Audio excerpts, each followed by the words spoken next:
when you read of the Rings of Power and the Akalabeth, it's like the first big thing, which is like, oh, this is what happens in this time period. You know, it's Cate Blanchett's monologue from Fellowship of the Ring. In place of a Dark Lord, you would have a queen! Not dark, but beautiful and terrible as the dawn! Treacherous as the sea! Stronger than the foundations of the earth! All shall love me and despair! It's shaping up to be, you know, the big Sauron return season, so I want to ask, what aspect of his return were you most excited to explore this time around? Well, roll up my sleeves here. Yeah. It took a lot of discipline to keep the Jack in the Box season 1, but we knew coming into season 2 we would have the benefit of the Jack is out, and he's, you know, affecting every character in every world in a different way. But I think the core of that is this relationship with him and Celebrimbor. Sauron's plan for world domination requires that he use rings of power and distribute them, but he cannot make them without the elven Da Vinci, Celebrimbor, and so that creates this incredible, you know, almost psychological thriller between the two of them. This is hardly a gift. What have you done to me? What have you done to me? Who are you? Getting to reveal the Anatar character was very special. Getting to help develop that look. I could not picture Charlie Vickers, handsome Hallbrand, in a blonde, you know, thing, and then he put it on, and it was amazing. He could have walked past me on the street, and I would have, you know, wouldn't have recognized that person. We're very lucky. We're very lucky, and I will always really sort of cherish that. It was very special to be part of it. Yeah. I was thrilled by the idea because we didn't know for sure if we were going to do the Anatar thing. And when I found out that we were going to do it, I was just so excited because it wasn't a lock when we found out we were doing this show. We knew it would come here in some capacity, but for the story to be told so closely to the canon was really thrilling. Yeah, it was the moment that the name Anatar was confirmed as being able to be used. I think that's correct, isn't it? Yeah, exactly. He gains the ability to sculpt their very thoughts.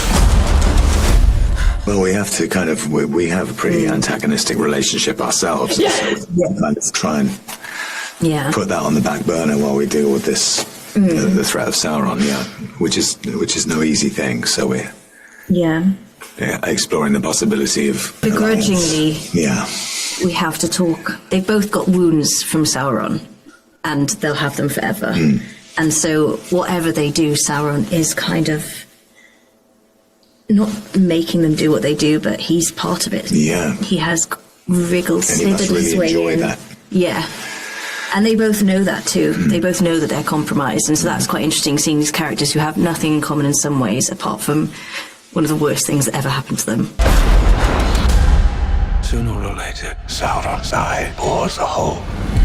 The rest of him slithers in. I feel like the stranger, although he might not fully comprehend what Sauron means, I think he can feel it under his feet. You know, I think he gets vibrations through the world and through the air, and he picks up on those and they unsettle him. I think he knows from sort of episode 7, season 1, where the volcanoes exploded. He feels this darkness moving in.